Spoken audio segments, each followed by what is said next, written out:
c'est que chaque fois qu'il y avait des sommets de la CEDEAO, c'est le président français, c'est les médias français qui annoncent pratiquement les conclusions. Donc quand les sanctions là devaient être prises, les sanctions illégales et illégitimes contre le peuple malien, elles ont été annoncées bien avant. Et quand elles se sont tenues, vous avez vu la sortie des Maliens le 14 janvier 2022, qui est appelée maintenant la journée nationale de la souveraineté retrouvée. Les Maliens ont dit non. Et qu'est-ce que nous avons constaté? La CEDEAO a commencé à violer ses propres règles. D'abord, quand ils ont pris l'embargo, comme c'est illégal et illégitime, ils se sont précipités pour manipuler et faire endosser ça à l'Union africaine. La France a intervenu pour faire adopter ça à l'Union européenne. Mais quand ils sont allés à l'ONU, par 2 fois, la Russie et la Chine ont posé leur veto parce que c'est illégal. Parce que les pays sans littoral comme le Mali, il n'y a aucun texte de la CEDEAO qui autorise cet embargo.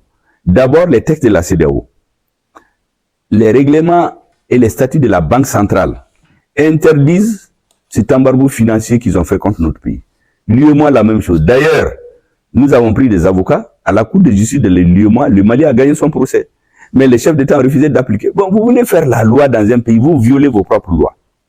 Deuxièmement, il y a ce qu'on appelle la Convention des Nations Unies sur les pays sans littoral, que le Mali a ratifiée en 1987, qui interdit formellement un embargo contre un pays sans littoral.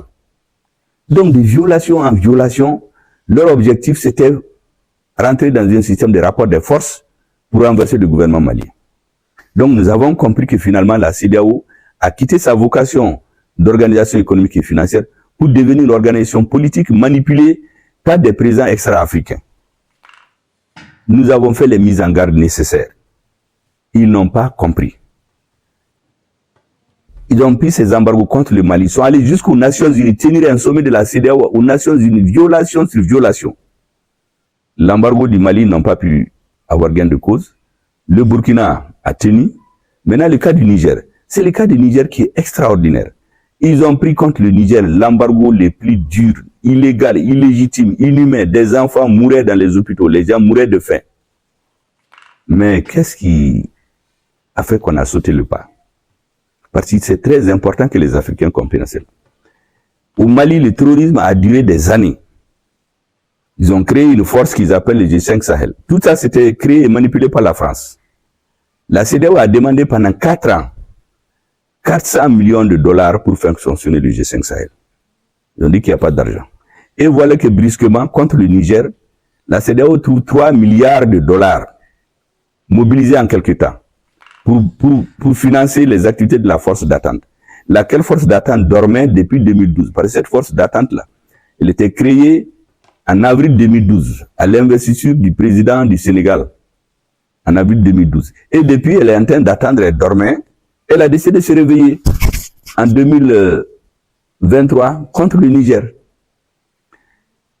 Les activités ont continué, les démarches, nous avons téléphoné, on a fait toutes sortes d'interventions. Mais la réalité, c'est qu'au niveau de la CEDEAO, les chefs d'État de la CEDEAO se sont transformés en commis auxquels le président français donnait des instructions. Est-ce que vous pouvez imaginer qu'au sein de la CEDEAO, même une partie des cotisations, c'est l'Union européenne qui les paye.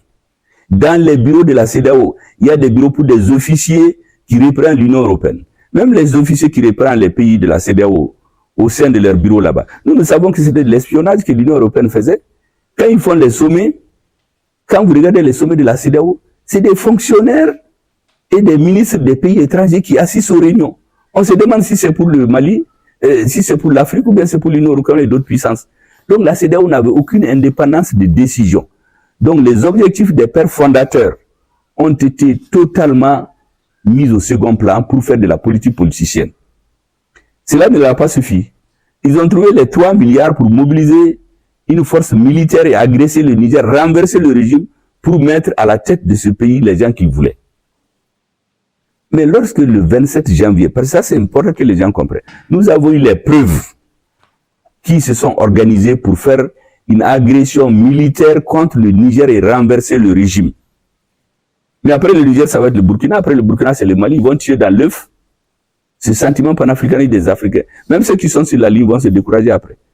Mais une force militaire pour venir tuer des Nigériens, non seulement vous allez tuer des Nigériens à l'hôpital, maintenant tuer la population pour mettre au pouvoir quelqu'un que vous voulez. Mais nous nous sommes réunis. Le 28, on est sortis ensemble et nous avons mis en garde. Le Mali, le Burkina Faso se sont arrêtés à côté de leurs frères et nous avons mis les pays de la CEDEAO en garde. Celui qui touche au Niger, nous allons considérer qu'il a été en guerre contre nos 3 pays. C'est ce qui les a fait réfléchir. Ils ont voulu entraîner le Tchad dans cette guerre-là, ça n'a pas marché. Nous avons tout analysé. Une guerre physique, agresser le Niger. Mais cette sortie-là, ce n'est pas parce que on a décidé, les présidents de l'AES ne se sont pas levés du jour au lendemain pour sortir. La preuve, c'est que le Mali a fait 2 ans dans ça, le Burkina a fait 1 an ou 2 ans dans ça, mais c'est à la fin, ils ont décidé de passer à une étape supérieure. Imaginez-vous quand il y a eu le changement de régime au Niger, on dit qu'il y a un comité de défense en France. Quand il y a eu le changement de régime dans un autre pays africain, ils disent qu'ils suivent avec attention. Mais ça, c'est quoi ça? Nous avons dit qu'on ne va pas venir nous imposer en utilisant des Africains qui n'ont aucun respect, parce que nous connaissons l'histoire. Vous savez, chaque fois que l'Afrique prend des grandes voix, ils interviennent. Vous savez, en Afrique, quand on a créé le grand mouvement panafricaniste, le RDA, c'est à Bamako que c'est né. Quand on veut créer les organisations sous-régionales, les initiatives viennent de Bamako. Nous avons le sens de l'histoire. Parce que tous ces pays de la sous-région sont des entités qui émanent de l'éclatement des grands empires comme le Ghana, le Mali, l'empire Songwe. Par exemple, vous prenez le Dahomey. Ce que les gens ne savent pas, Dahomey c'est un nom Songwe. Dahomey, ça veut dire en Soreille, ça veut dire là où la limite de la terre. Tout le nord du Bénin, là, le Dendi, là, ça c'est l'appellation Soreille, c'est l'Est, ça veut dire en Soreille. Les Burkina, quand vous prenez par exemple le mot Burkina, c'est un mot cette morée, mais c'est un mot Songwe. Burkina, ça veut dire un homme intègre en Soreille. Donc toutes ces entités-là, c'est les mêmes entités géographiques. C'est les colonisateurs qui nous ont divisés. Le Niger, à la veille de l'indépendance, il y a une partie du Mali qui a failli aller au Niger. Moi, j'étais à la mosquée d'Agadez en 2023. Elle a été construite vers les années 1450-1500. Mais cette mosquée-là, c'est Askia Mohamed qui l'a construite. Ça veut dire qu'on est les mêmes peuples. Et nous, au Mali, on a le sens de l'histoire dans tout ce que nous faisons. C'est pourquoi nous patientons, nous observons, mais il y a des limites. On n'accepte pas qu'on nous marche sur les pieds ou qu'on traite les pays africains comme des manqueries. Il y a un éveil de conscience auquel le gouvernement malien s'est dédié. Et nos frères se sont ajoutés à nous. Donc nous avons décidé de sortir ensemble et mettre en garde les Africains qui font le nègre de service pour les Occidentaux. C'est tout. Pour le reste là, il n'y a pas de problème. Nous avons dit à tous nos frères africains, laissez-nous tranquilles. On laisse chaque pays choisir sa voie de développement comme il veut. Ne nous laissez pas instrumentaliser pour être dans des jeux géopolitiques, géostratégiques d'autres pays. Les conflits entre les grandes puissances là, vraiment c'est pas notre. On cherche à régler nos problèmes. Et nous avons dit que l'AES peut travailler avec la CEDEAO. Le fait qu'on fait notre alliance, ça ne veut pas dire qu'on ne veut pas travailler avec la CEDEAO. Le panafricanisme peut continuer. La preuve, c'est que récemment, quand le président du Ghana a été élu, il a invité les présidents de la CEDEAO, de l'AES qui sont partis. Le président du Burkina Faso est parti. Les autres présidents ont envoyé les premiers ministres. Donc, vraiment, il n'y a aucun problème. Ceux qui sont en train de dire, ah oui, si on sort de la CEDEAO, on va être ceci, on va être cela. Mais on existait avant la CEDEAO. Il n'y aura aucun problème. Maintenant, on veut faire peur aux gens comme si c'est la fin du monde. Il y aura des difficultés, mais c'est dans les difficultés qu'une nation se forge. Les facilités. Nous faire peur à cause des difficultés là, c'est une façon de nous introduire dans l'esclavage mental et intellectuel. Nous n'allons pas l'accepter. Donc, coopération, vive la coopération entre l'AES et les pays de la CEDEAO, mais non à une désintégration de l'AES pour aller intégrer une organisation soumise aux instructions et aux injonctions des pays étrangers. Comme je vous l'ai dit, la CEDEAO n'était plus dans son rôle. Et eux-mêmes le reconnaissent maintenant, mais c'est trop tard. Nous, on ne peut plus venir nous battre tout le temps, parce que là-bas, il faut un consensus. Ils vont toujours démarcher les gens, ils vont venir en réunion, mettre en minorité, imposer leur volonté. On n'est pas dans ça. Qu'on nous laisse en paix, on va travailler comme des amis. Chacun travaille dans son pays. Le terrorisme était au Mali.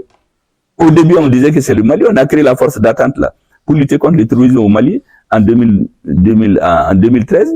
Le terrorisme était confiné au nord du Mali, mais après, ça a regagné le Burkina, le Niger.